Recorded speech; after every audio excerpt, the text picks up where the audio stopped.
Hello everyone, in this video I will show you some best PS4 games in 2020, but before we start this video make sure you subscribe to your channel Games Down and hit the bell icon for more gaming videos. First up we have Spider-Man.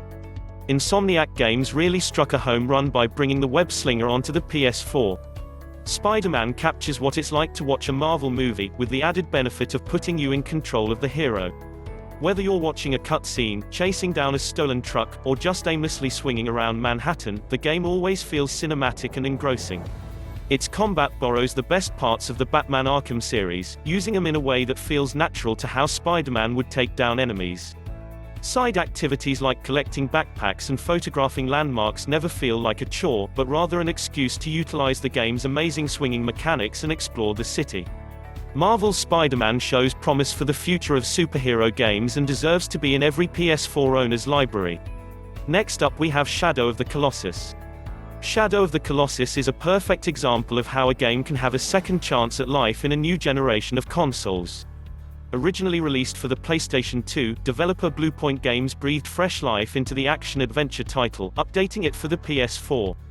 After having its art assets redone from the ground up with ultra-high-definition textures, Shadow of the Colossus now looks even better than some current-gen games. Next up we have God of War. It's crazy to think about how different 2018's God of War is compared to previous games in the series. While the game is meant to be a soft reboot, with significant adjustments to combat mechanics and its narrative tone, in many ways it feels more like the next chapter in Kratos' journey. Instead of just ripping monsters in half and reliving terrible nightmares, the Ghost of Sparta now has a son to look after, in addition to doing those other things. Next up we have Kingdom Hearts 3. While die-hard fans have been waiting to play a new Kingdom Hearts game for over a decade, Kingdom Hearts 3 seeks to deliver something for everyone, even those that are new to the series. Although some parts of the games feel very dated, like awkward cutscene transitions and character dialogue, there are a myriad of elements that have been streamlined for a wider audience. Next up we have Monster Hunter World. While Monster Hunter games have typically always appealed to a much smaller community, Monster Hunter World is Capcom's biggest attempt, and the most successful one at that, at bringing in a Western audience to the creature-slaying franchise. The world features a number of quality-of-life improvements to the series, with an updated UI and tutorials to welcome new players. Next up we have Red Dead Redemption 2. Red Dead Redemption 2 is a bold game across all fronts. Rockstar set out to not only make a satisfying sequel to the original game but provide players with a realistic open world that makes every animation and activity carry weight over the course of the game. While certain parts, like the painfully long animal skinning animation, may be too repetitive for some, these small details add to the overall game. It's hard not to get invested in the game as you watch Arthur Morgan's character arc unfold, witnessing firsthand how much pain he's caused for others and himself. Although Red Dead 2 sometimes feels like it's working against the player, its beautiful story and well-crafted world are worth experiencing. Next up we have Batman Arkham Knight. The Arkham series should serve as a blueprint for what superhero games should aspire to be. Rocksteady Studios, along with WB Games Montreal, managed to turn the dark, gritty crime underworld that is the Batman universe into an enticing open world for players to interact with. Among the four main games, Arkham Knight stands out for its ambitious approach to wrapping up the series' story. Next up we have Nier Automata.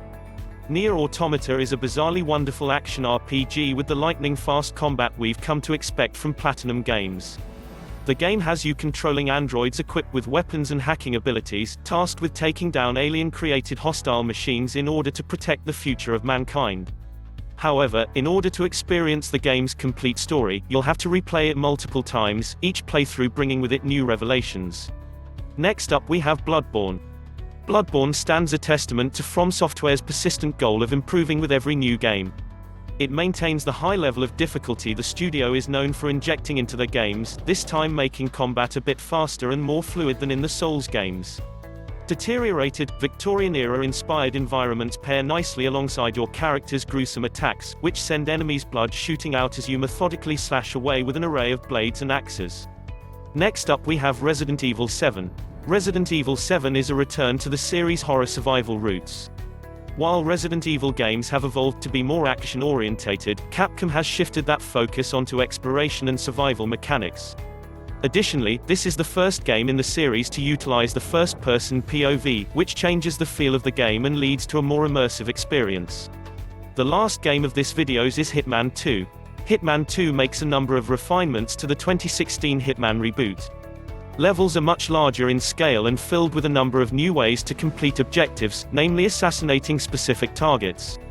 Agent 47 is back better than ever, capable of slipping into more disguises and blending in with virtually any crowd.